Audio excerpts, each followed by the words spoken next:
Pues fíjate, nada más de Luz y Fuerza, que es increíble, ¿no? Porque desaparece Luz y Fuerza Calderón, no se nos olvide todo eso.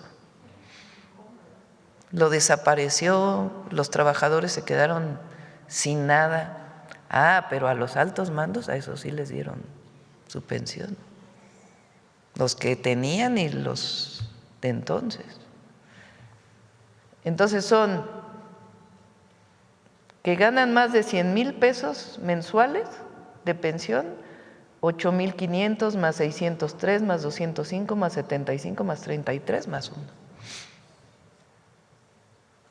Nada más de Luz y Fuerza del Centro. La que sigue. Este es Pemex. Pues aquí son todos, ¿no? 179 más 94 más 133 más 115 más 8 más 15.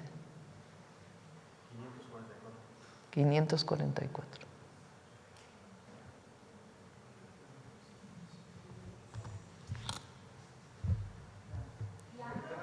Adelante. Bueno, vamos a las preguntas ahora sí, si les parece. A ver, la compañera.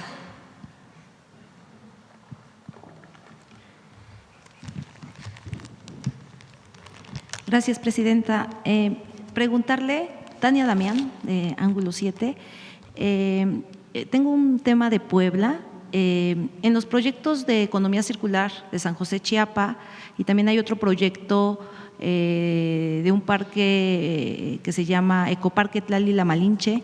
¿Cómo evitar que las inversiones indirectas generen especulación inmobiliaria? En Puebla es un tema bastante, pues, y en muchos estados, pues que hay mucha especulación inmobiliaria. Faltan estos planes de reordenamiento territorial porque se aprovechan pues de campesinos, se compran territorios o terrenos muy baratos. Desde la Semarnat están previendo hacer estos planes de reordenamiento territorial. Le corresponde más bien a SEDATU. Bueno, le corresponde a los municipios.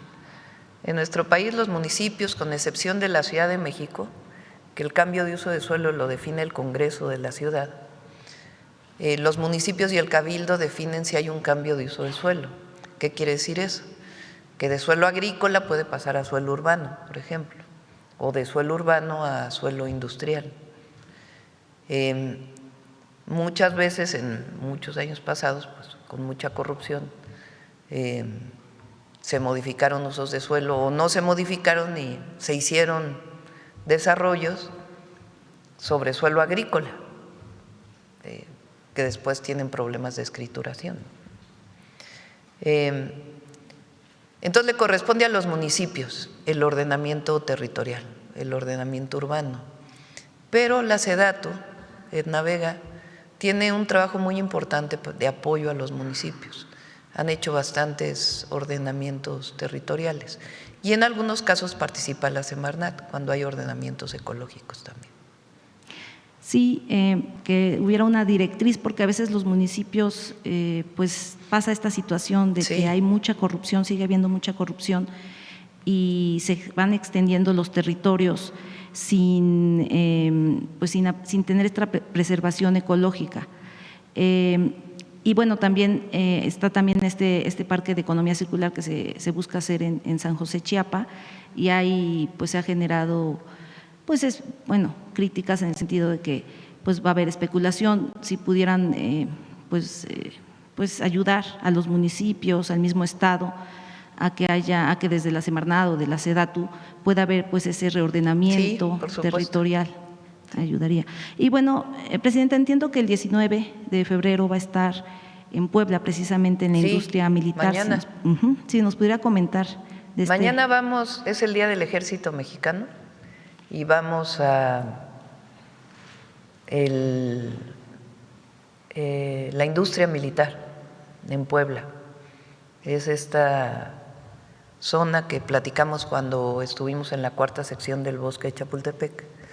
Ahí fue la industria militar donde se fabrican desde armas hasta vehículos. Estuvo durante mucho tiempo en la Ciudad de México, en la Alcaldía Álvaro Obregón y Coajimalpa, un pedacito, a la salida hacia Toluca. Ahí estuvo durante mucho tiempo. Peña Nieto lo quería vender justamente para hacer un desarrollo habitacional. Y cuando llegó el presidente López Obrador y su servidora a la jefatura de gobierno, se tomó la decisión de que no, de que se hiciera un espacio ecológico, la cuarta sección del bosque de Chapultepec. Y ahí se hizo un proyecto junto con todo el bosque que se llama Naturaleza y Cultura.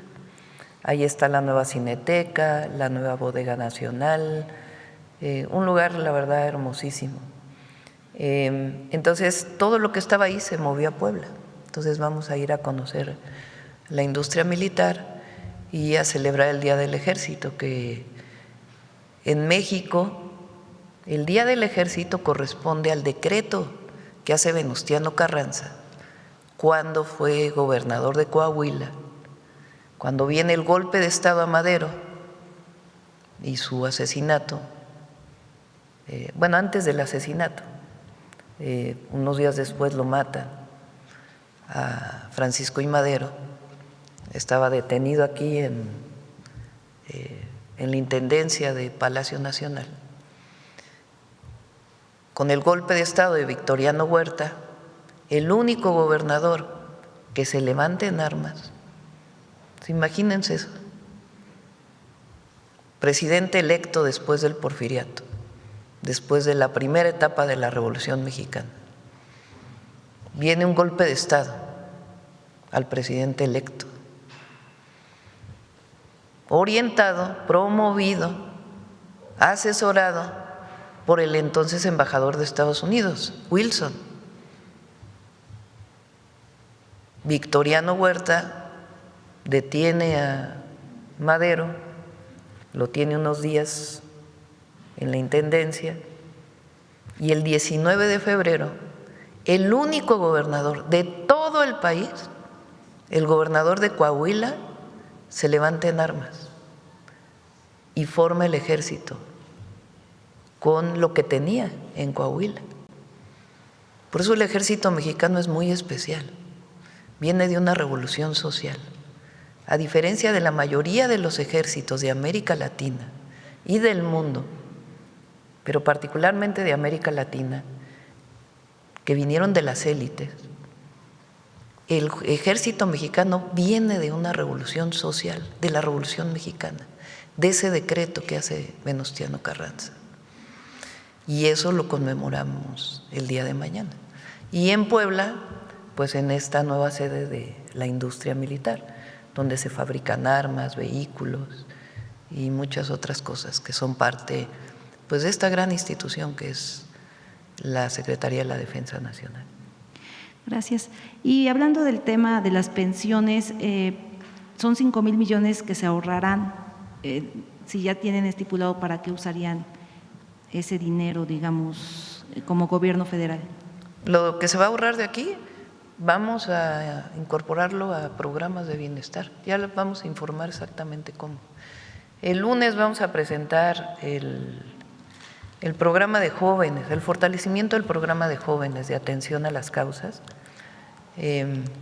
Ahí son algunas nuevas acciones que vamos a desarrollar y ahí vamos a informar el uso de este recurso y también de lo que está pagando el empresario que no quería pagar y que ya está pagando. Y finalmente, Presidenta, ayer comentó, y ahora que está Raquel Buenrostro, que van a empezar un programa sobre usuarios encubiertos. No sé si pudiera precisar a qué se refiere ese programa, se me hizo muy interesante, sobre todo porque pues sí hay ciertas instituciones que todavía, digo, de todos los niveles de gobierno, pero bueno, hablando de la federación, que bueno, sigue habiendo cierta corrupción en los niveles, digamos, medios hacia abajo. Raquel. Bien, por instrucciones de la presidenta estamos revisando varias leyes para entregar un paquete anticorrupción y fortalecer y empoderar también al ciudadano. O sea, lo que nosotros queremos es que abatir la corrupción, que no hay tolerancia y cero tolerancia. Y muchas veces las personas, el ciudadano común y corriente no quiere denunciar. Todavía nos falta mucho trabajar en fortalecer la cultura de la denuncia, y también dentro de los cambios en las iniciativas de ley estamos proponiendo también muchos artículos que cuiden pues la confidencialidad, la discrecionalidad, cómo se manejan también las denuncias para que también la ciudadanía se siente seguro. Pero como hay pocas denuncias desde hace mucho tiempo, y hace poquito creo que lo comentaba la presidenta en una mañanera, el contribuyente encubierto, el trabajador encubierto, el empresario encubierto, se utiliza desde hace muchísimos años, tanto en gobiernos locales como en gobiernos federales.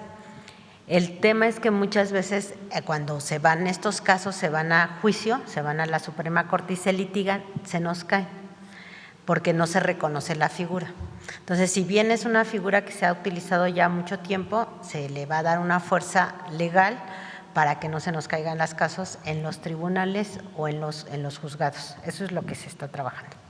Sí, por ejemplo, en el área de salud yo he detectado en el ISSSTE ciertos temas que hacen auditorías en Puebla, porque yo soy de Puebla, pero sí con ciudadanos encubiertos a lo mejor, pero con ese tema legal podría tener más. Sí, la idea es fortalecer y empoderar a la ciudadanía y mejorar todos los servicios y acabar con la corrupción. Gracias. Gracias. A ver, vamos, a ver, compañero. ¿Qué tal, querida presidenta, muy respetada presidenta Claudia? Soy Raúl Benet, de la Red de Radios Comunitarias de México, Radio Tepoztlán, y también colaboro con Radio Educación y con el Instituto Mexicano de la Radio y con Rompeviento TV y otros medios.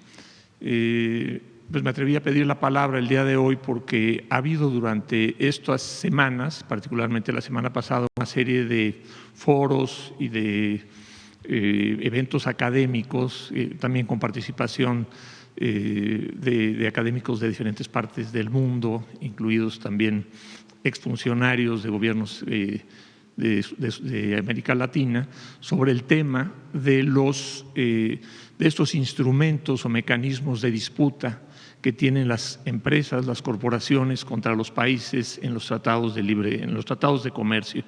En particular, se ha estado discutiendo con mucha preocupación el tema de los ISDS, ¿no? Los Investment Settlement, Investor State Investment Settlements, que son estos instrumentos de disputa que tienen las empresas en su acervo jurídico contra los países. En el caso de México lo hemos enfrentado brutalmente, hemos perdido o estamos en procesos, ojalá que no de perder, pero sí contra empresas que han demandado al Estado mexicano por decenas de miles de millones de pesos, y algunos de ellos no en esas cantidades, pero hemos tenido que pagarlos. Algunos de estos temas vienen desde hace 30 años, se firmaron estos convenios, han cambiado las leyes, ha cambiado la Constitución, ha cambiado la visión del país y estamos imposibilitados de instrumentar nuestra propia Constitución y las leyes ambientales y los principios y todos los derechos humanos por estos instrumentos. Recientemente el secretario de Economía anunció afirmó que México estaría ratificando este artículo 14 del TEMEC en sus incisos D y E, que establecen estos instrumentos que son realmente abusivos y que realmente uno de los principios que hemos visto que de alguna manera rigen la cuarta transformación es el fortalecimiento de la soberanía, y este instrumento realmente resulta un instrumento que se instituye por encima de la Constitución. Lo estamos viendo, lo hemos visto en otros países, incluso hay senadores, senadoras de los Estados Unidos, de demócratas, que se oponen a estos instrumentos justamente con ese argumento de que son contrarios a la soberanía y que impiden que los gobiernos ejerzan plenamente sus compromisos, sus obligaciones constitucionales. Entonces, bueno, lo que se ha planteado es, ahora que está en este proceso de revisión del TEMEC, bueno, pues que es necesario revisar y bueno, la demanda de las organizaciones es que se eliminen particularmente el capítulo, el anexo D y el capítulo, el anexo D y el anexo E del capítulo 14 del TEMEC. Y bueno, pues ese tema es uno de los temas que quisiera preguntarle. Y bueno, pues por ahora esa pregunta, Presidenta. ¿Quieres, tú que fuiste secretaria de Economía, quieres platicar un poco del arbitraje internacional? Sí, como bien dicen, últimamente el arbitraje internacional se convirtió en un negocio de especulación a nivel internacional. ¿Qué es lo que pasa? Cuando hay un pleito, un litigio en un país, cuando es una empresa transnacional, surge la idea que la empresa se empieza a defender porque dice, no me dan trato de nacional, entonces, estoy siendo maltratado porque soy una empresa extranjera y hay un abuso del país. Entonces surgen estos mecanismos de arbitrajes internacionales para decir, pues la empresa puede acudir a un ámbito internacional para que se le trate con justicia en cualquier país. Y esto existe en todos los países del mundo. ¿Qué es lo que está pasando? Se ha distorsionado muchísimo esta figura. Se empezaron a generar muchos despachos internacionales especulativos que lo que hacen es generar demandas y especulan sobre las ganancias, entonces se van financiando y esos recursos, con los recursos cuando ganan la demanda se quedan con un buen porcentaje. Entonces son como jugar a las apuestas, ¿no? Entran abogados, despachos grandes, pelean cosas que a lo mejor son absurdas. ¿Por qué? Porque cuando ganan reciben un gran dinero y van haciendo apuestas y ya hay incluso ya estructuras financieras y estructuras de despachos internacionales muy complejas peleando en todos los países. Entonces, ¿qué ha pasado? En los diferentes países, como bien usted dice, pues estamos enfrentando a este problema de que no nos damos abasto porque cada vez las empresas internacionales o los despachos convencen a empresas internacionales que demanden más para tener más probabilidades de ganar. Entonces ha habido un sobreabuso de los arbitrajes internacionales.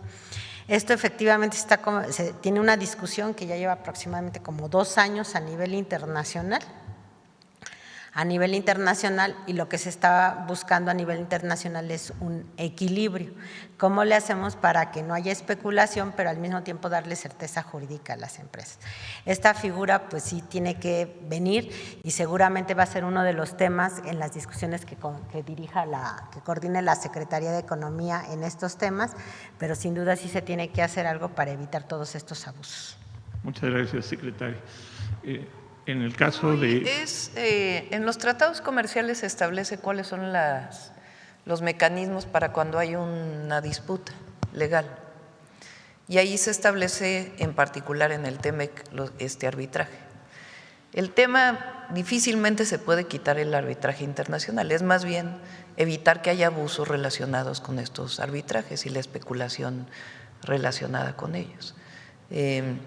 Los tratados pues se aprueban por el Senado, no es una decisión solamente presidencial, y ahí se establecen los mecanismos. Pero en efecto, lo que hay que buscar es los mecanismos que no haya especulación relacionada con estos arbitrajes. Muchas gracias. Tengo otra pregunta. En ese…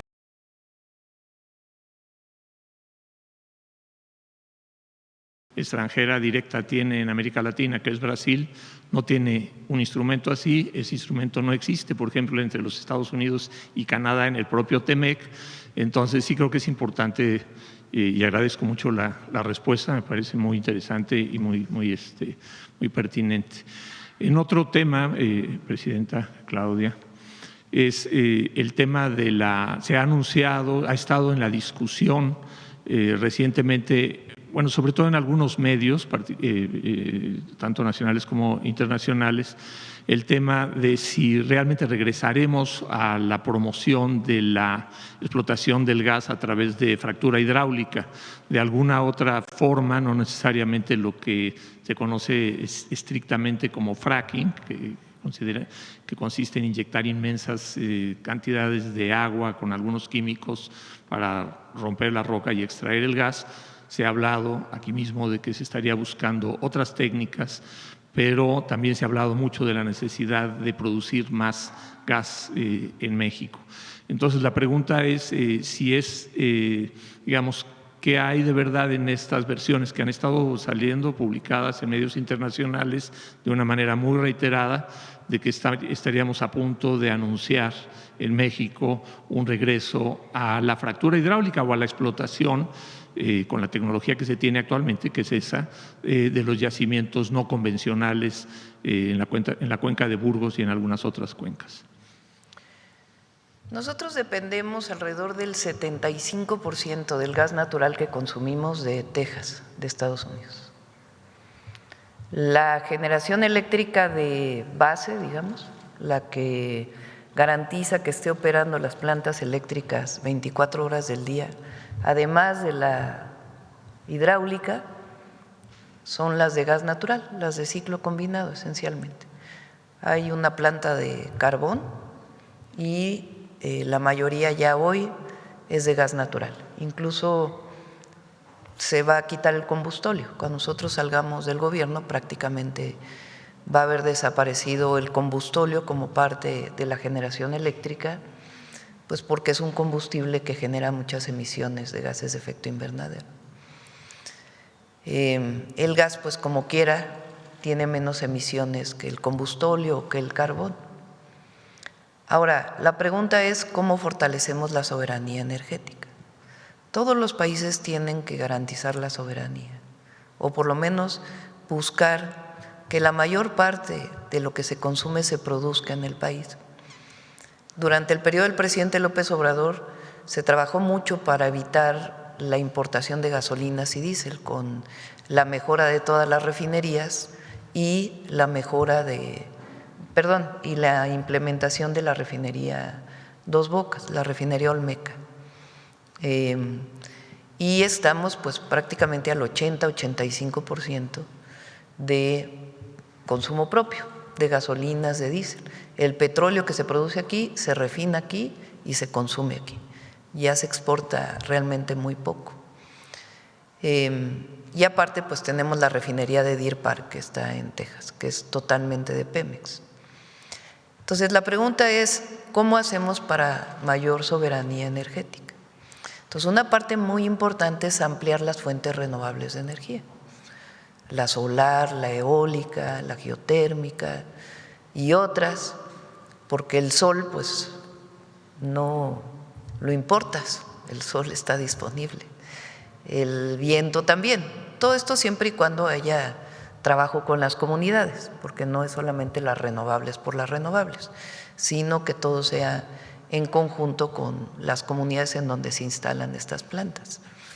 Entonces, el incremento de la participación de los renovables en nuestro sexenio va a ser de alrededor del 15%, del 15 al 20% en la generación eléctrica, pero sigue existiendo el tema de qué hacemos con el gas.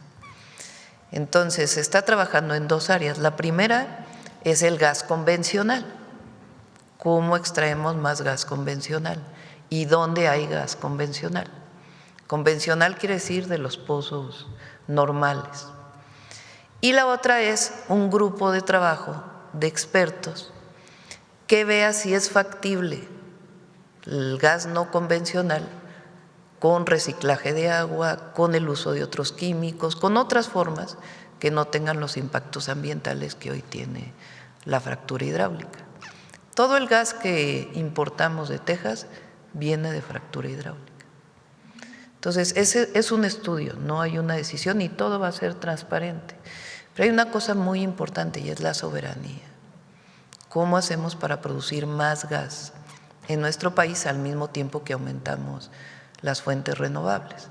Entonces, yo durante muchos años pues dije no, la fractura hidráulica no, porque pues tiene químicos, se contamina el agua, se usa agua en lugares donde no hay agua, pero justamente la búsqueda es de tecnologías pues que no tengan estos impactos ambientales y que permitan obtener gas sin la contaminación, con reciclaje de agua y con otros esquemas, y en lugares donde no haya población cercana, ¿no? Pero está en estudio todavía. Y en caso de de plantear una tecnología distinta, pues entonces, o sea, con los expertos que se dedican a esto, ambientalistas, en fin, con una participación integral, obviamente ahí donde se llegara a hacer, si es que se hace, pues tiene que haber aceptación de la comunidad, ¿no? Siempre.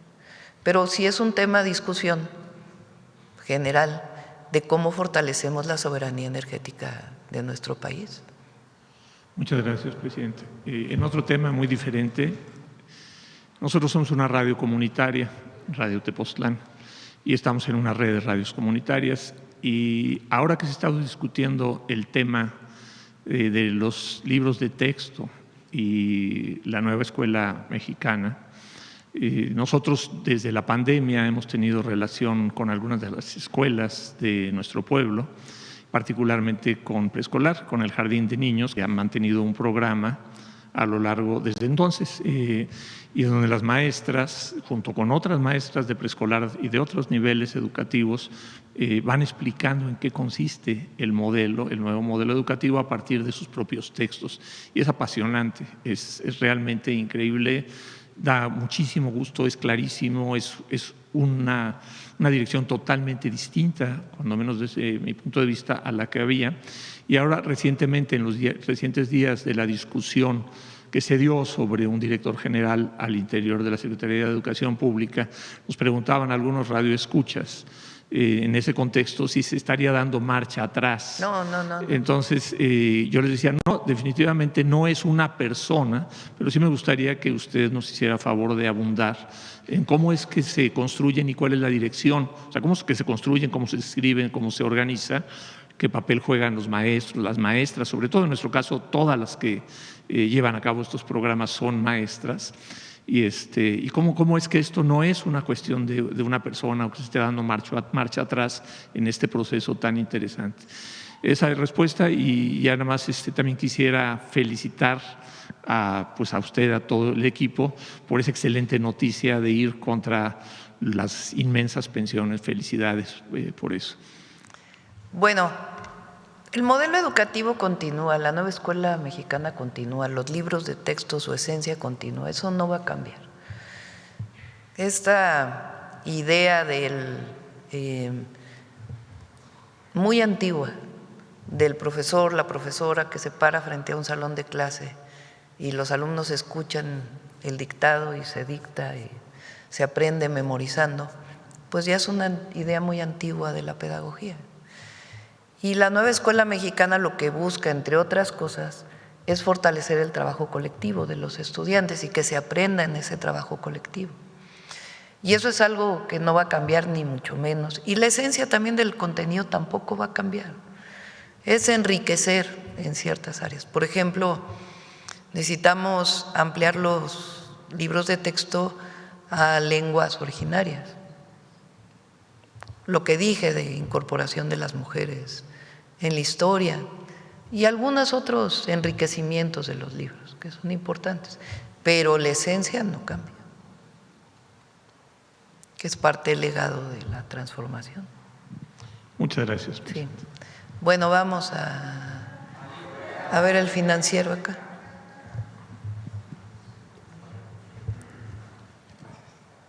Gracias, doctora. Buenos días. Eduardo Ortega, del Financiero. En primer lugar, le quiero preguntar sobre la declaración que ayer hizo el coordinador de Morena en la Cámara de Diputados, Ricardo Monreal, quien dijo que va a ser muy difícil que se apruebe la reforma electoral porque no hay un acuerdo con los aliados, con el Partido Verde y con el Partido del Trabajo.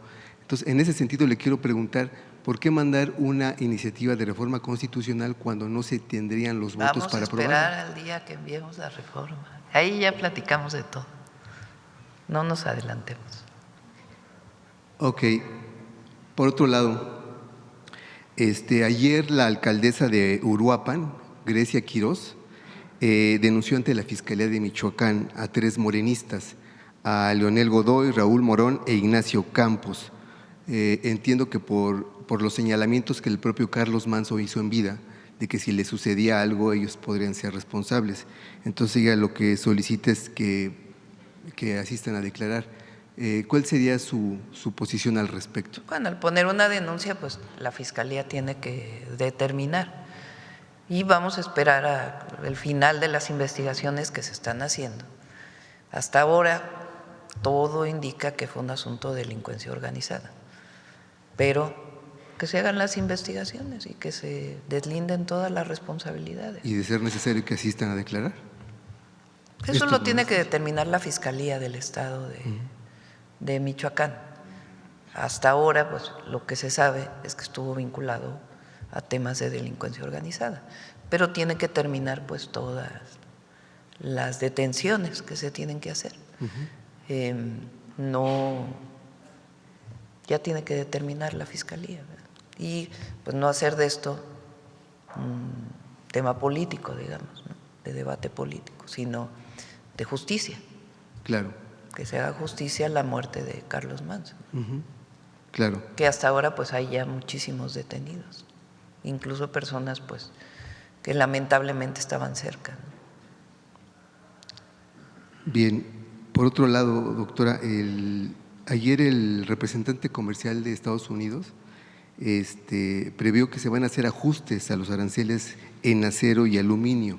Entonces quiero preguntarle a usted qué información tiene al respecto. Hemos estado leyendo y algo le mencionaron al secretario Ebrard.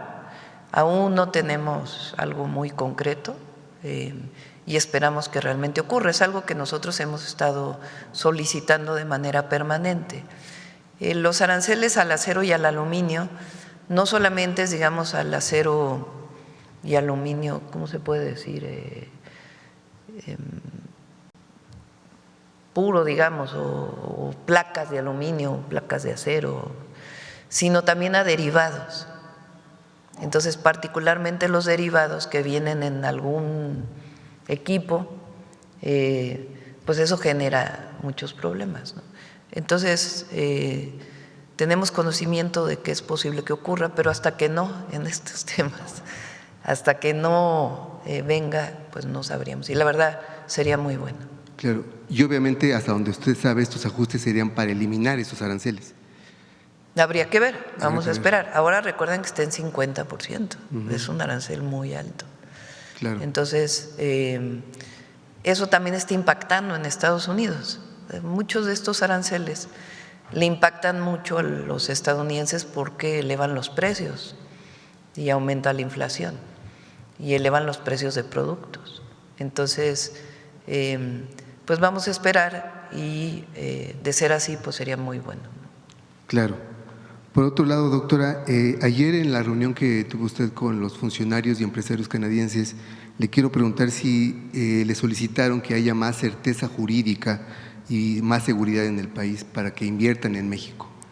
No, no nos reunimos directamente con los, bueno, yo personalmente no me reuní con los empresarios. No, eso fue los secretarios, ¿no? Las y los secretarios, varios secretarios, coordinados por el secretario de Economía y el secretario de Relaciones Exteriores.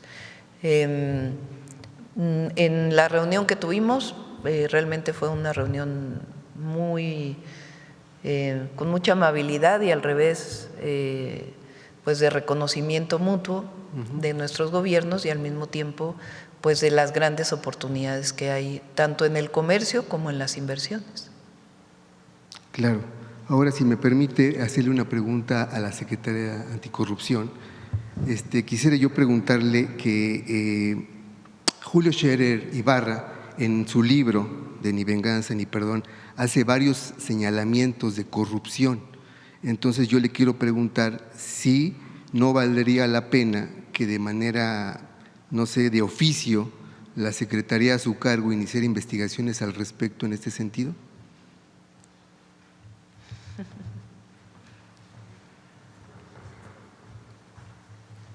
Miren, nosotros damos seguimiento siempre a todas las denuncias que llegan, siempre.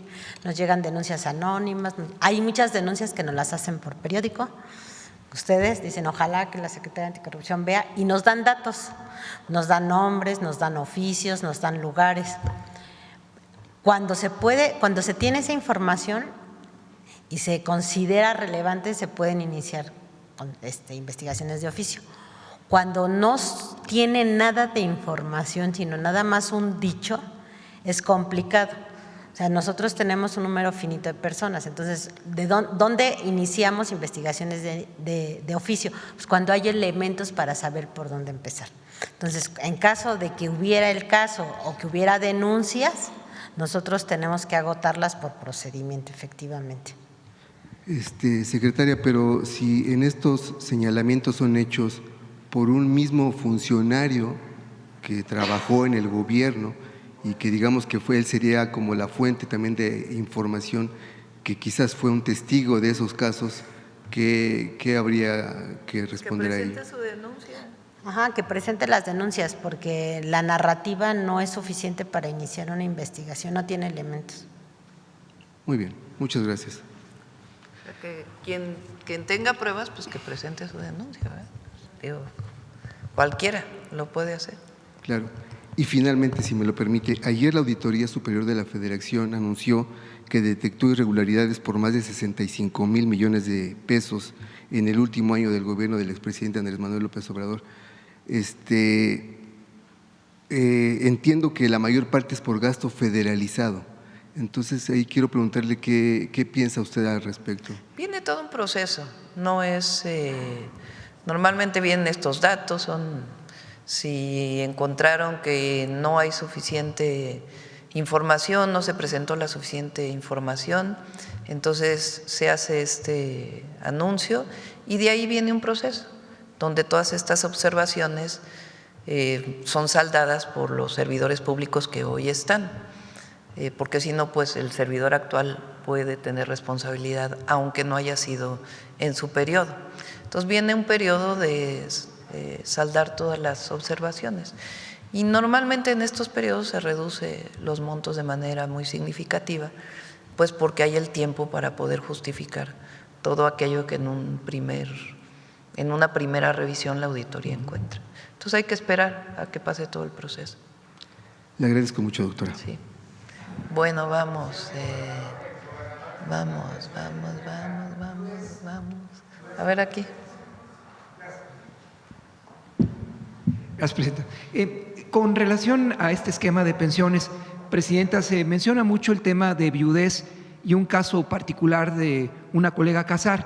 Esto sería para la secretaria y para usted, Presidenta. En este marco de los polos de desarrollo industrial para Tlaxcala, programado recientemente y su próxima visita a la entidad, ¿cree que haya viabilidad para que en el corto plazo inicie y se pueda ver un resultado palpable en la entidad tlaxcalteca y que al mismo tiempo se refleje en el cuidado de su compromiso 92 con los ríos Zahuapan y Atoyac?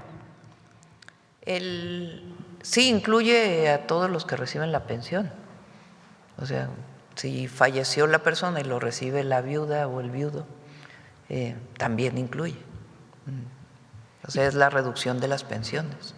Entonces, ahí no hay ninguna preferencia hacia nadie, se aplicará… Se aplica, repito, no a los trabajadores con contratos colectivos, sino a los servidores de confianza, los que alguna vez fueron funcionarios de confianza y que tienen pensiones por encima de la mitad del salario de la presidenta. Respecto al índice de percepción de la corrupción, en el cual encuadran las cifras del Banco Mundial, México y en su administración mejora su posicionamiento, pero le preguntaría, Presidenta, si sería un sueño guajiro pensar que México pudiera en algún momento o al término de su administración alcanzar una posición similar a Dinamarca. Pues claro que nosotros combatimos la corrupción en todo momento. Ahora, y esto es muy importante también, fíjense nada más el aumento en los ingresos de tesorería, a ver si del SAT. O sea, imagínense ustedes, aquí presentamos cómo aumentaron el cobro de impuestos y derechos, porque realmente prácticamente no se ha aumentado impuestos.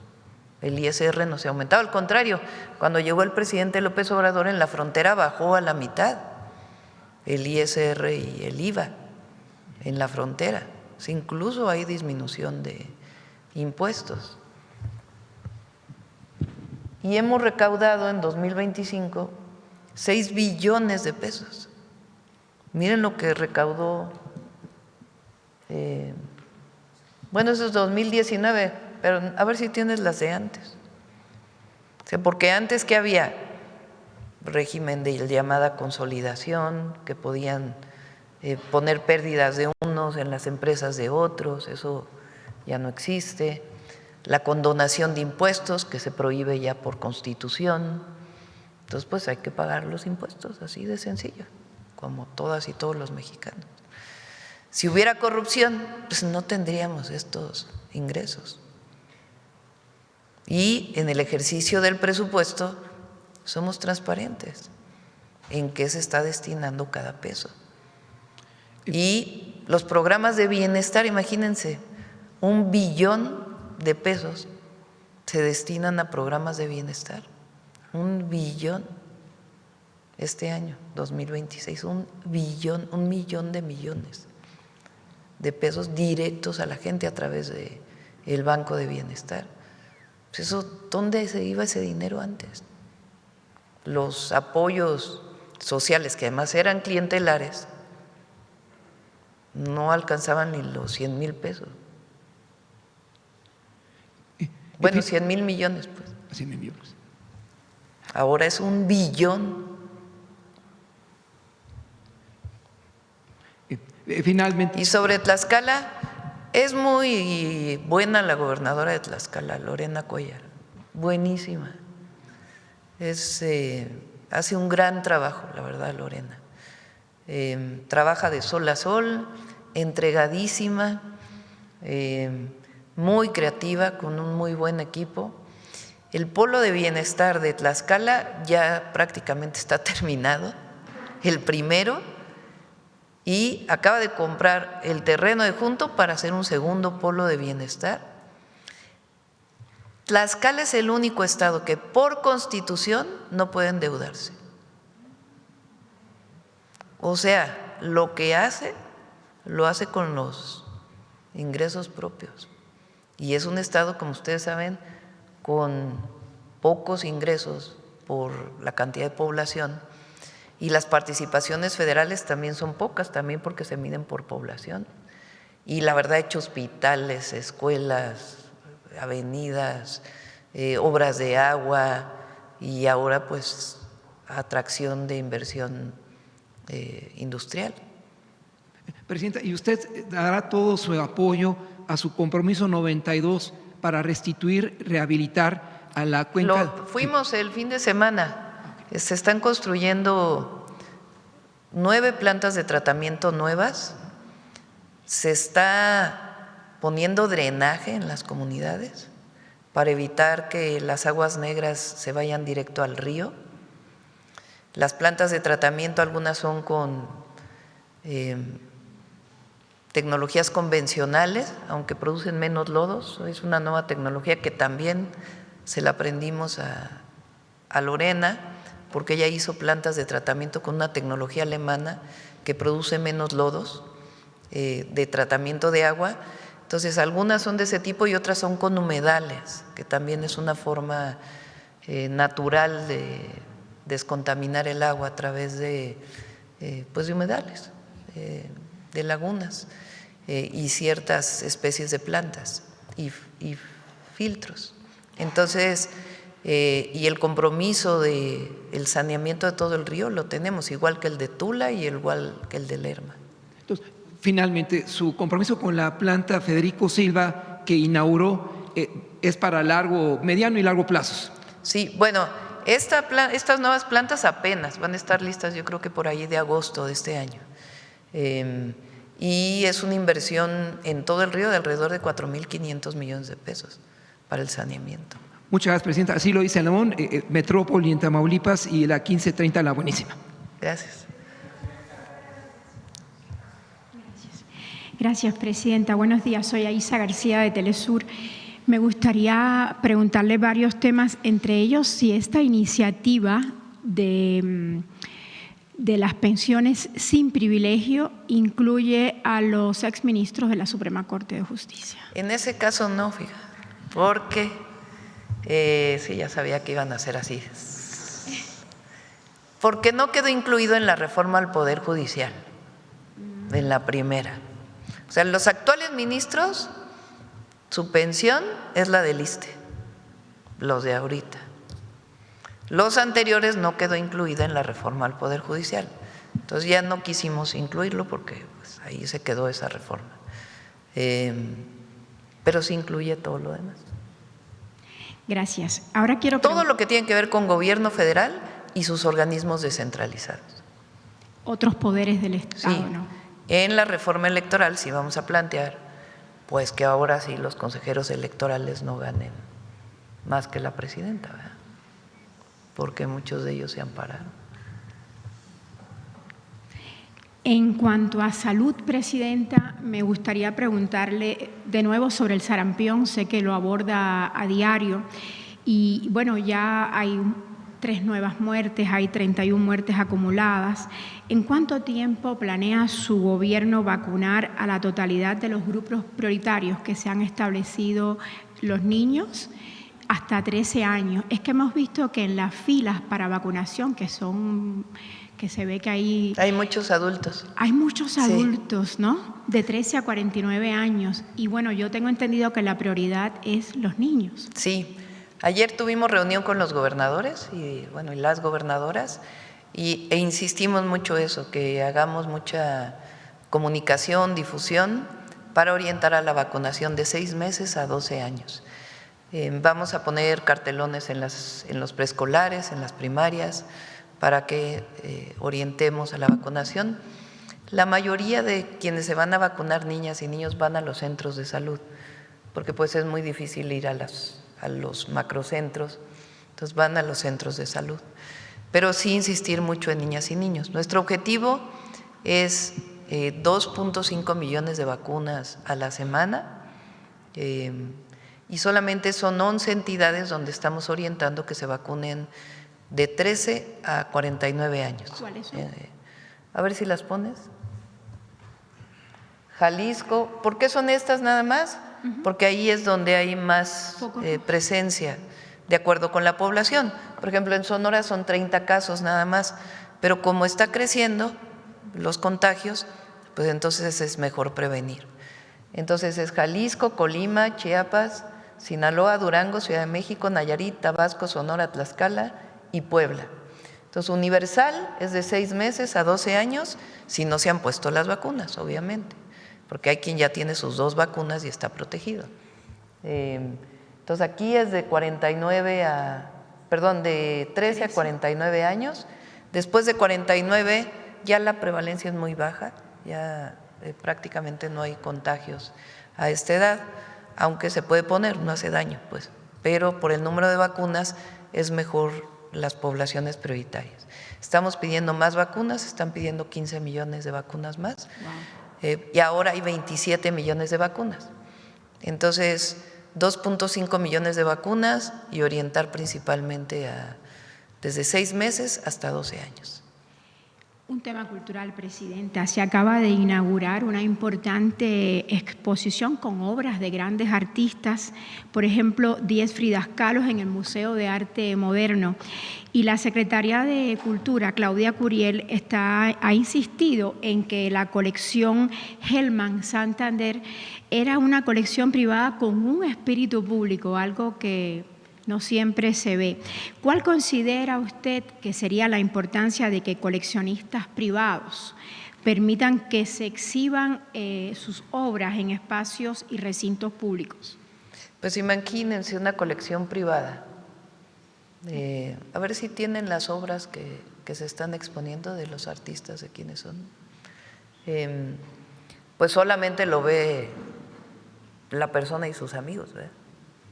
A menos que tengan, hay colecciones que tienen museos privados, también hay que decirlo.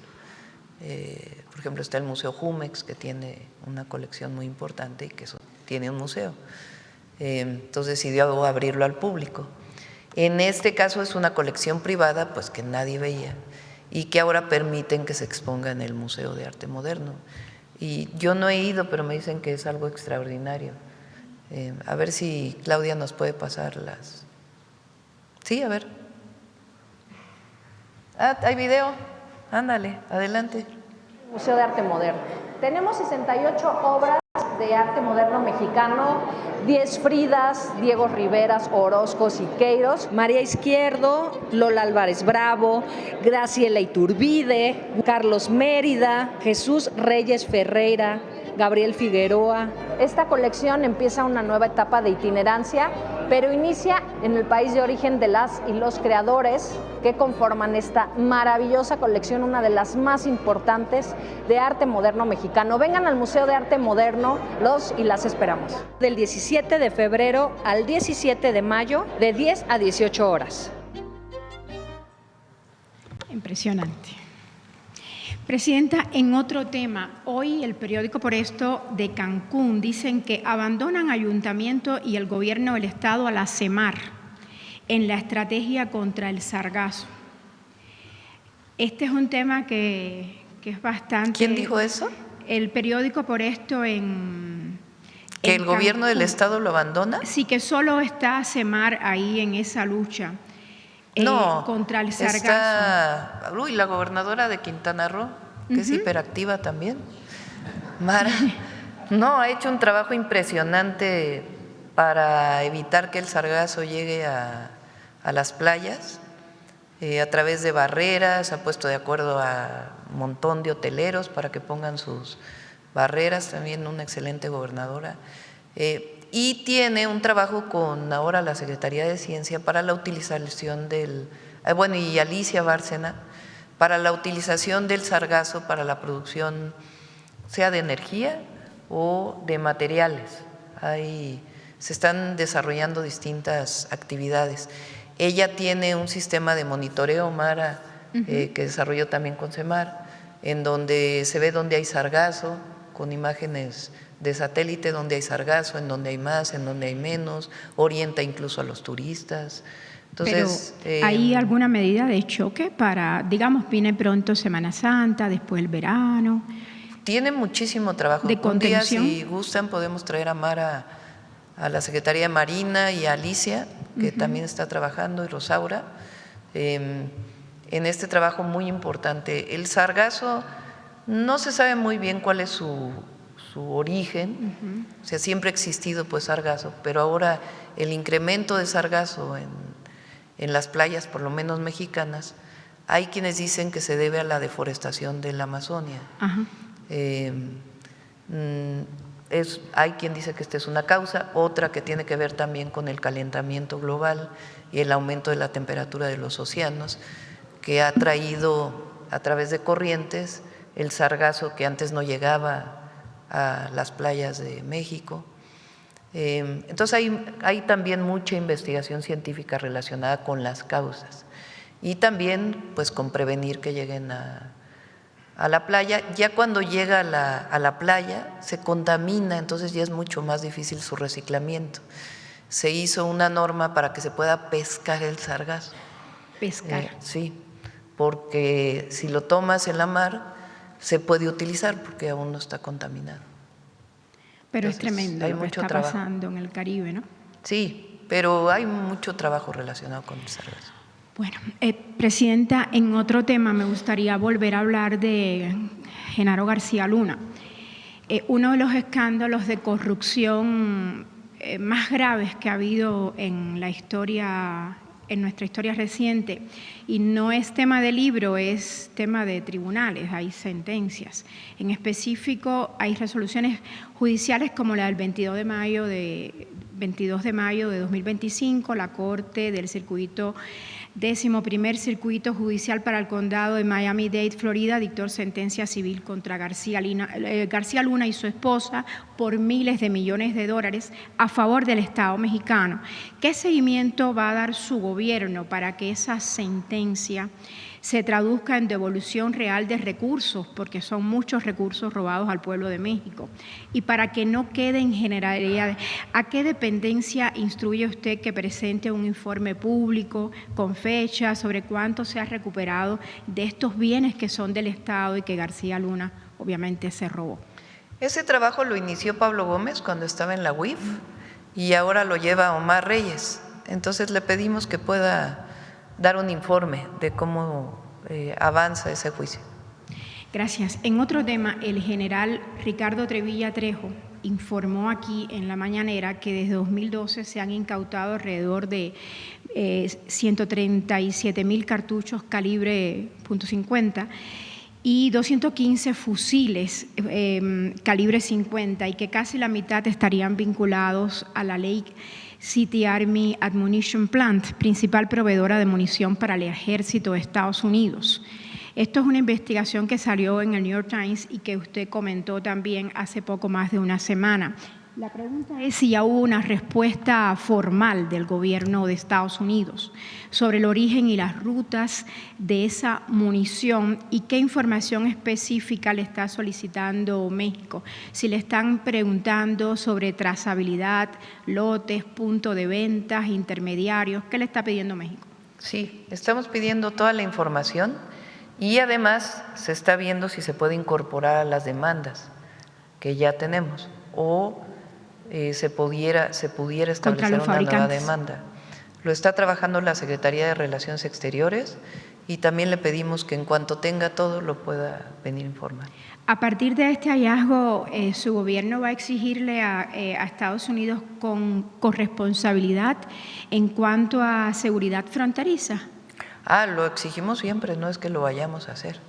En las reuniones siempre se plantea el tema, y lo he hecho en las conversaciones telefónicas con el presidente Trump, el tema de la entrada de armas de Estados Unidos a México. Pues que son armas de alto calibre, muchas de ellas exclusivas del ejército de Estados Unidos y que están llegando a México y las usan los grupos criminales. Entonces, este es parte del entendimiento que hemos firmado. Así como nosotros colaboramos para evitar la entrada de drogas, ellos tienen que colaborar para evitar la entrada de armas a México. Hablando de Estados Unidos, Presidenta, usted ha ofrecido que México facilite un diálogo entre Estados Unidos y Cuba. ¿Puede confirmar si el Departamento de Estado respondió formalmente o no a esta propuesta suya? Hay pláticas para ver si es factible. Pero depende de los dos gobiernos, o sea, no solamente pues de la voluntad del gobierno de México, sino de la voluntad del gobierno de Cuba y de la voluntad del gobierno de Estados Unidos y de las condiciones también que en el marco de su autodeterminación pudiera estar estableciendo el gobierno de Cuba. Su gobierno ya envió ayuda a Cuba. Y de hecho ayer se repartió y se entregó a la población. Sí. Está la constancia visual por todos lados. El gobierno cubano y los cubanos están muy agradecidos, lo dicen por todos lados. Pero llama la atención que España anunció que se suma a esta iniciativa de México. Mi pregunta es si a su juicio México está marcando una pauta para que otros países actúen, si tienen ustedes como gobierno algún plan para construir una especie de mecanismo multilateral, por ejemplo, a través de la ONU, donde México tenga un rol de coordinación regional debido a que fue el primer país que empezó con este envío de apoyo humanitario a Cuba. Y ojalá se sumen más países. Nosotros vamos a seguir enviando ayuda, apoyo, no solamente el gobierno apoyando a Cuba, al pueblo de Cuba, sino también ya hay muchas iniciativas ciudadanas. El domingo se presentó una, le llaman de pueblo a pueblo, donde hicieron una colecta en el Zócalo de la Ciudad de México y estamos ayudando para que pueda llevarse a los barcos que ya vienen de regreso para poder cargar nuevamente. Y en la medida que podamos ayudar, vamos a ayudar. México siempre ha sido solidario, siempre, y no va a ser la excepción. Pueblo del mundo que necesite apoyo de México, el pueblo de México siempre está dispuesto a hacerlo. Es sello de las y los mexicanos, la generosidad. Presidenta, en ese sentido, ¿qué mensaje usted le diría a un cubano, un ciudadano cubano, que lleva viviendo en Cuba y que está viviendo en Cuba y que por más de 60 años ha recibido el embate de un cerco económico cada vez más recrudecido con leyes extraterritoriales, como el último decreto de Donald Trump, para que otros países no puedan ayudar a Cuba y toda esta amenaza con el tema del petróleo. ¿Usted qué le diría a un ciudadano cubano que siente que, bueno, hay un cerco tremendo y México está ayudando, ahora España va a ayudar, pero esto es una situación bastante especial? Pues más que a un ciudadano o ciudadana cubana, yo creo que ha sido siempre una posición de México y esa hay que defenderla. Número uno, la autodeterminación de los pueblos, la no intervención, la solución pacífica de los conflictos. Eso está en nuestra Constitución y además lo hacemos por convicción. Esa siempre debe ser la posición del pueblo de México y de los gobiernos. Esa es nuestra Constitución y estamos orgullosas y orgullosos de que esa sea nuestra Constitución. Entonces, la autodeterminación de los pueblos es fundamental. Los únicos que pueden decidir el gobierno en Cuba son los cubanos. Los únicos que pueden decidir el gobierno de México somos las y los mexicanos, nadie más. No debe haber ni injerencia ni invasiones, es decisión de los pueblos. Esa es nuestra Constitución y así debe ser. Lo segundo es la ayuda humanitaria. Lo segundo es los contratos, porque hubo contratos con Cuba de petróleo y de otros temas. Se habló mucho, porque aquí hay médicos cubanos todavía. Claro. Se habló mucho de que los médicos cubanos estaban sobreexplotados y eran esclavizados. No, reciben su ingreso como cualquier médico mexicano o mexicana en un convenio de colaboración con Cuba. Y después, en la circunstancia actual y en cualquiera de las circunstancias, pues el apoyo solidario, fraterno y humanitario. Y ahí siempre va a estar México y tiene que estar México. Por eso México es admirado por el mundo entero, por su solidaridad. Cuando hubo incendios en California, ahí estuvieron elementos de las Fuerzas Armadas y de CONAFOR ayudando. Cuando hubo inundaciones en Texas, bomberos de Coahuila pasaron la frontera y ayudaron a los necesitados. Cuando el gobierno del general Lázaro Cárdenas abrió las puertas a todos los asilados de la República Española, ahí estuvo México abriendo sus puertas con los niños y niñas que primero llegaron. Cuando hubo golpes de Estado en Sudamérica, en Chile, en Argentina, en Uruguay, en Brasil, ahí estuvieron las puertas abiertas de México. Entonces, esa generosidad viene de nuestro pueblo, ese es nuestro origen y hay que defenderla siempre. Muchas gracias.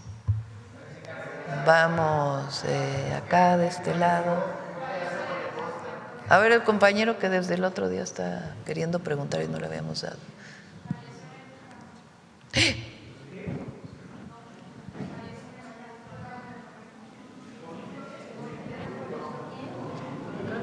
No. A ver, vamos a averiguar bien. No, que no es cierto. No, no es cierto. Ay, no asuste. Sí. Nuestro cariño a Elenita. Bueno, bueno, y luego el compañero que está a un lado tuyo, que desde hace rato está pidiendo. Presidenta, qué gusto saludarle a Ramón Ramírez Gutiérrez de Noticieros El Rock, medio comunitario en la Mixteca de Oaxaca. El día de hoy es un día de presidenta para el estado de Oaxaca y quería pedirle su opinión.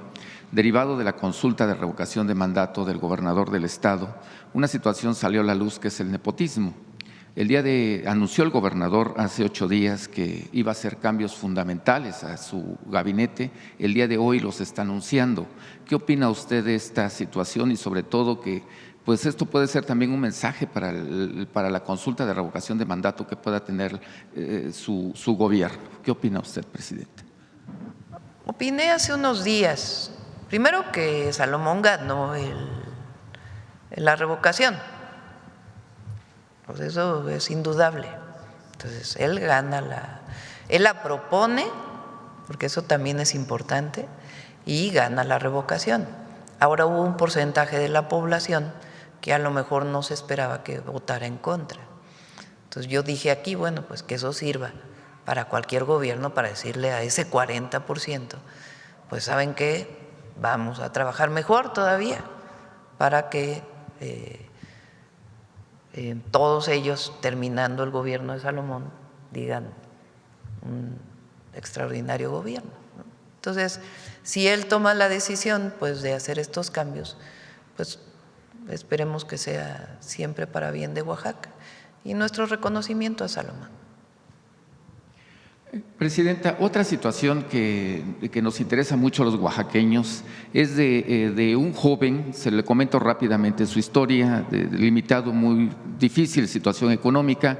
Gracias al presidente Andrés Manuel López Obrador, con las becas que proporcionó para educación superior, pudo terminar de ingeniero civil. Se llama Pablo Osorio Sánchez. Estaba haciendo su residencia en la empresa Sicar de Puebla y lo asignan a Sinaloa. Él es secuestrado el mismo día de los 10 mineros. Lamentablemente no aparece dentro de los 10 mineros. Él era encargado de los túneles entre la autopista de este lugar que desaparecieron y en una autopista era encargado de los túneles. ¿Qué es lo que se pide? Que la Fiscalía traiga este caso, que se le dé viralidad, que se le dé importancia, como se le está dando a los otros 10 mineros. Fue desaparecido el mismo día, pero lamentablemente no junto con los mineros. Le digo lamentablemente porque se habla mucho de los mineros, pero no se habla de este caso, de este joven oaxaqueño. Y también que se sepa qué pasa con esta empresa Sicar, si hay alguna situación o por qué no se ha pronunciado en este tema. Sí, le pedimos al Gabinete de Seguridad. Entiendo que ya tienen el caso, pero le pedimos al Gabinete de Seguridad y que pueda informar, por favor. Gracias. Otra situación, presidenta, preguntarle también, recientemente me tocó cubrir periodísticamente hablando la constitución de un nuevo sindicato en el tema de Comisión Federal de Electricidad, principalmente. Ha habido observaciones al SUTER, digo, no estoy descubriendo el hilo negro, pero se constituye este sindicato, el Sindicato Nacional de Trabajadores Electricistas y de Telecomunicaciones. Ya se había hecho en un pasado reciente, lamentablemente por un pretexto de fotos, no se le pudo constituir como sindicato. Esta Secretaría del Trabajo tiene un área específicamente de reconocimiento de sindicatos. Ellos, ¿qué es lo que piden? Que ahora pues, se les den las garantías de que se les pueda verdaderamente tener el reconocimiento, pero es que se llama toma de nota, me parece que se le llama a esta situación. ¿Usted estaría de acuerdo ya en la democratización? Pues depende de que cumplan los requisitos, ¿verdad? Porque no es un asunto… La ley es muy clara y ya no estamos en la época del partido único donde solamente existían los sindicatos que estaban afiliados al PRI. Entonces, la ley ya permite que haya otros sindicatos. Ahora, para que haya toma de nota, pues tienen que cumplir los requisitos. Entonces, difícilmente yo puedo decir si estoy de acuerdo o no en la formación de este sindicato. En términos de la ley se puede formar, pero deben cumplir los requisitos de ley para que se les pueda dar toma de nota. Entonces, si cumplen los requisitos, tienen garantizada la toma de nota. Debe ser en el marco de la ley. Otra situación, viene el 2027, presidenta, y con ello, pues ya sabe usted la efervescencia política y de repente se utiliza mucho el nombre de la presidenta de la República, que si ya tiene simpatía con un candidato, con otro candidato. Le voy a plantear uno porque ha generado mucha polémica, el caso de Guerrero. Se ha dicho mucho que el oficial mayor de Ricardo Salinas, de la gobernadora Evelyn Salgado, pues aspira o quiere tener la presidencia municipal de Acapulco, una situación muy interesante. ¿Cómo se llama? ¿Así se llama? Ricardo Salinas, exactamente. Y su padre, pues ¿Qué tiene que ver una cosa es con presidente del tribunal. Un tío de él, del nombre Alejandro, pues está en las situaciones de transporte. Incluso por ahí la gobernadora, en reunión con empresarios, pues ha dejado entrever que usted tiene ciertas simpatías, ¿no? Creo que es importante clarificar su posición, ¿no?, para que no se utilice su nombre. Me imagino que sucede en muchos lugares del país, no solamente en Guerrero, pero esto, porque estoy muy cerca de Guerrero, me tocó documentar. No, yo no tengo favoritos para gobernadores, presidentes municipales, diputados, senadores. Afortunadamente en Morena pues hay un método muy claro. Antes sí era así, los gobiernos del PRIAN, porque es el PRIAN. En los gobiernos del PRIAN hubo dedazo y nombraban del partido del que provenían todos los candidatos, desde presidentes municipales, diputados locales, gobernadores, todo. En Morena pues es la encuesta. Es un muy buen método, la verdad, y afortunadamente existe, más allá de la opinión de la presidenta. Y ya por último, presidenta, y agradeciéndole que me haya dado la palabra, estuve en la Ciudad de México por 3 días disfrutando esta gran ciudad con todo y contingencia, por eso a veces los que venimos de provincia sentimos el efecto. Pero bueno, el tema de mujeres, presidenta, es muy recurrente, se habla mucho en el discurso, pero lamentablemente todavía siguen las violaciones. No quiero enfatizar en el nombre de los violentadores o de las violentadoras, porque sería a lo mejor darle otro carácter no jurídico sino político, pero hay personas que todavía siguen violentando y tratando de aprovechar también esta relación que tienen con la Cuarta Transformación. Solamente 2 casos, le digo, no voy a mencionar nombres. Una situación de violencia contra mujeres y contra niños en una banda de música que pues ha tocado en eventos políticos de la Cuarta Transformación y que se ha aprovechado de esta situación y que goza de impunidad. La mujer ni tan siquiera se le dio la oportunidad de tener la situación de poner la denuncia. Se le buscó otra situación jurídica para evadir. Otra situación de una funcionaria que violenta a trabajadores, y me estoy refiriendo a funcionaria de carácter federal. Lo que le provocó a una mujer, incluso por la consternación, fue un aborto. Lo tengo documentado, tengo la entrevista. Digo, no quiero decir nombres porque no quiero que se traduzca en situaciones políticas, algo que tiene que ser jurídico. Y lo que usted dice, que se aplique simplemente la ley. Eso que yo quisiera que hubiera un comentario de usted, ¿no? Digo, hay muchas situaciones a nivel pues nacional. Impunidad, cuando hay un delito y que se presente la denuncia y ningún fiscal, Ministerio Público puede negar la posibilidad de que se presente la denuncia. Y si nos pasan los casos, pues revisamos. Gracias, presidenta. Bueno, a ver, el compañero que está a un lado tuyo y ya, cerramos. Recuerden que hoy a las 11 de la mañana es el simulacro. Hoy a las 11 de la mañana el simulacro.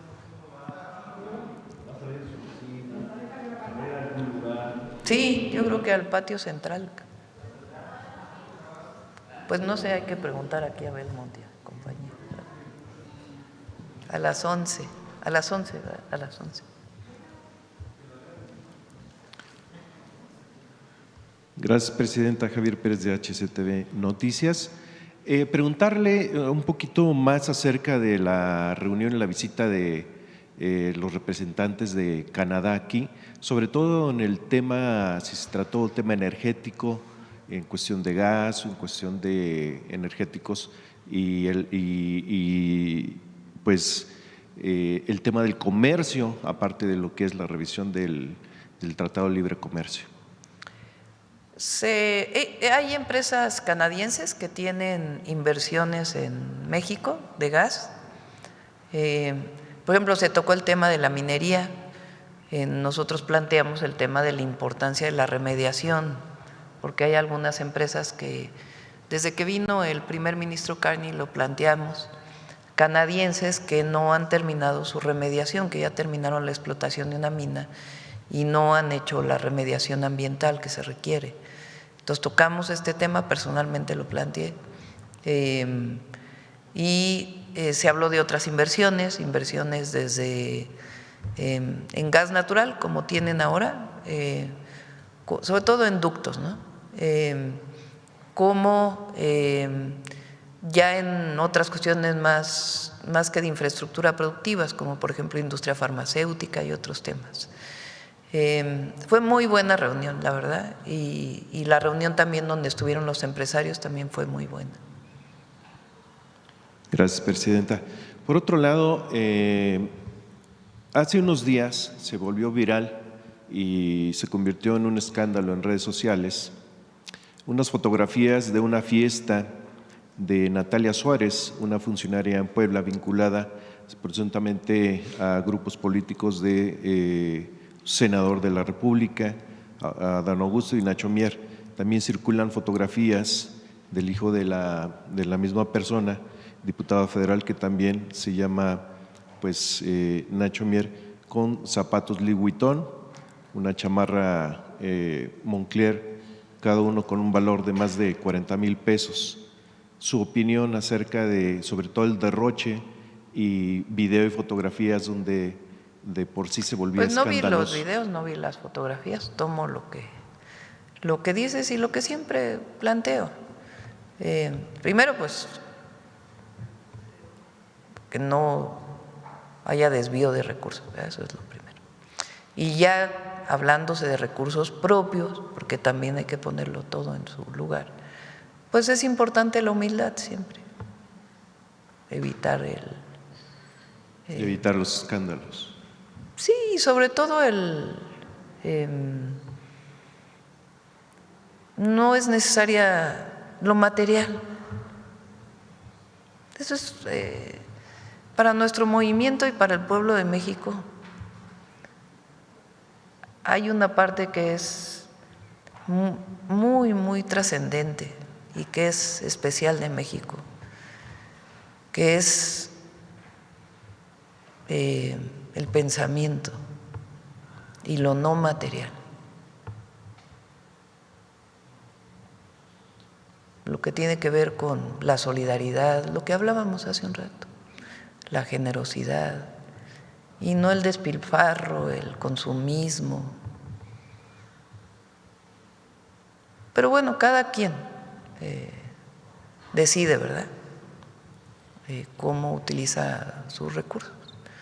Mi opinión personal, pues es que no hay que ser ostentosos, aunque se tenga recursos.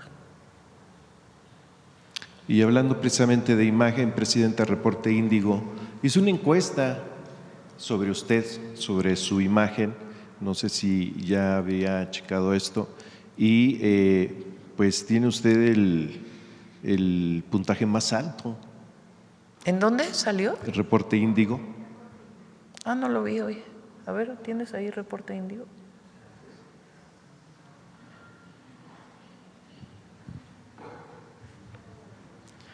$55.8%.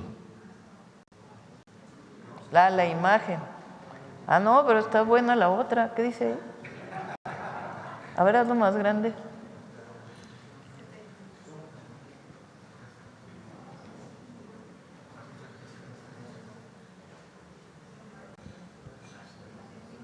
En términos generales, ¿cómo califica el desempeño de la presidenta Claudia Sheinbaum? 78.1, bueno, muy bueno. 21.9, malo, muy malo. ¿Usted aprueba o desaprueba la forma en que la presidenta está gobernando el país?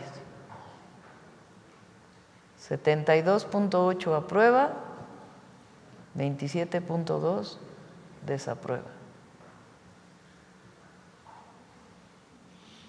Está bueno.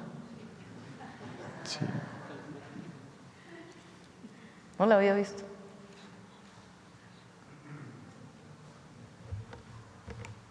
Pues le agradezco mucho, presidenta, y cierra este cuestionamiento. Dice, buen rumbo, 67.3% al final de la encuesta.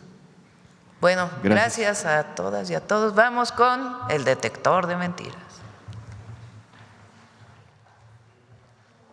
Con su permiso, presidenta. Buenos días a todas y todos.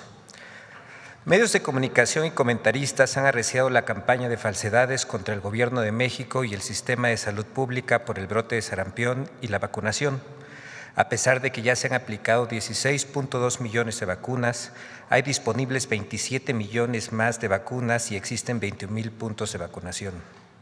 Por otro lado, frente a la reforma que reduce la jornada laboral semanal de 48 a 40 horas, hay quienes difunden mentiras afirmando que se abaratan las horas extra o que incluso los trabajadores ganarán menos, pero la propia reforma establece que no puede haber reducción del salario.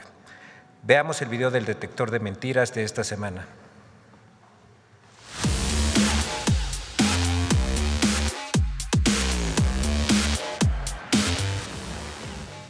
Falsedades sobre la reforma que reduce la jornada laboral a 40 horas, mentiras sobre el brote de sarampión en México y las vacunas contra esta enfermedad, y falsos videos de instalaciones del IMSS Bienestar son algunas de las noticias falsas que el detector de mentiras localizó esta semana. 1. Mentiras sobre la reforma para reducir la jornada laboral a 40 horas. A. La reforma laboral abarata las horas extra y aumenta las horas de trabajo para que se paguen al triple. Es una trampa. Las empresas podrían pagar menos de entrada, compensar en horas extra y esclavizar aún más a los empleados. Podríamos tener trabajos con menos paga por las horas base y que solo se compensen cuando haces horas extra. ¡Mentira! Con la reforma en materia de reducción de jornada laboral, las horas extras siguen siendo voluntarias y su costo sigue siendo el mismo. Se establece un límite máximo de 16 horas semanales y la hora extraordinaria comienza a contarse desde la hora 41 y no desde la hora 49 como se establece actualmente. B. Con la reforma laboral, los trabajadores ganarán menos. Te lo romantizan mucho, te lo envuelven como si fuera un regalo muy bonito, pero por dentro abres la caja y hay desempleo, hay automatización, hay reducción de salario. ¡Mentira! El artículo 4º transitorio de la reforma para la reducción de la jornada laboral establece que en ningún caso la reducción de la jornada laboral implicará la disminución de sueldos, salarios o prestaciones de las personas trabajadoras. Además, el descanso aumenta en la práctica, pues se reduce el tiempo obligatorio de trabajo al pasar de 48 a 40 horas y se mantienen las jornadas de 8 horas diarias. 2. Mentiras sobre el brote de sarampión. A. El gobierno de México minimiza el brote de sarampión. Megaconferencia mañanera para hablar del brote de sarampión en México. ¿Fue un déjà vu? ¿Nos recordó los tiempos de COVID? Hay una emergencia sanitaria, una enfermedad muy contagiosa. ¿Y qué hace el gobierno? Primer paso, minimiza lo que ocurre. ¡Mentira! El gobierno de México no minimiza el brote de sarampión, lo combate activamente. Tras controlar el brote inicial en Chihuahua con 1.8 millones de vacunas, se desplegó una estrategia nacional que aplicó 16.2 millones de dosis, logrando reducir la incidencia a 6.7 casos por cada 100,000 habitantes. Actualmente, cuenta con 27 millones de dosis y 21,000 puntos de atención consultables al 079 o en el portal Donde Me Vacuno. B. México lidera el índice de casos de sarampión en América. ¡Mentira! Según datos de la Organización Panamericana de la Salud, México mantiene una tasa de 6.7 contagios por cada 100,000 habitantes, por debajo de países como Canadá, que tiene 13.63, y Belice, que cuenta con 10.31. Además, con la Estrategia Nacional de Atención al Sarampión, el país cuenta con 27 millones de dosis disponibles para el control del brote. C. El gobierno de México concentra las vacunas contra el sarampión con fines electorales. Quiero decirte que todas las vacunas las tiene controladas el gobierno. Si tú vas a una farmacia, no hay vacuna contra el sarampión. Si tú vas a un laboratorio a pedir una vacuna, tampoco hay, porque el gobierno las tiene todas controladas y las tiene concentradas. ¿Por qué y para qué? Pues para fines electorales. ¡Mentira! El gobierno de México no concentra las vacunas contra el sarampión.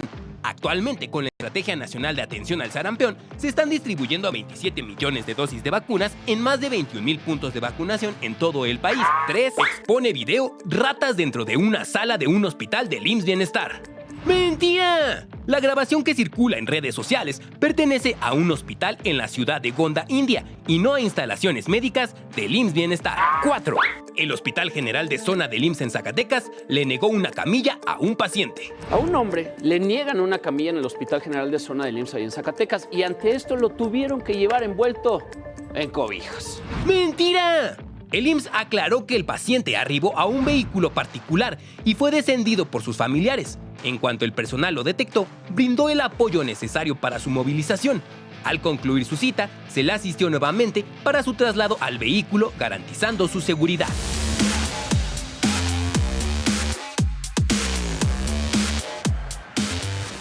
Gracias, presidenta. Buen día.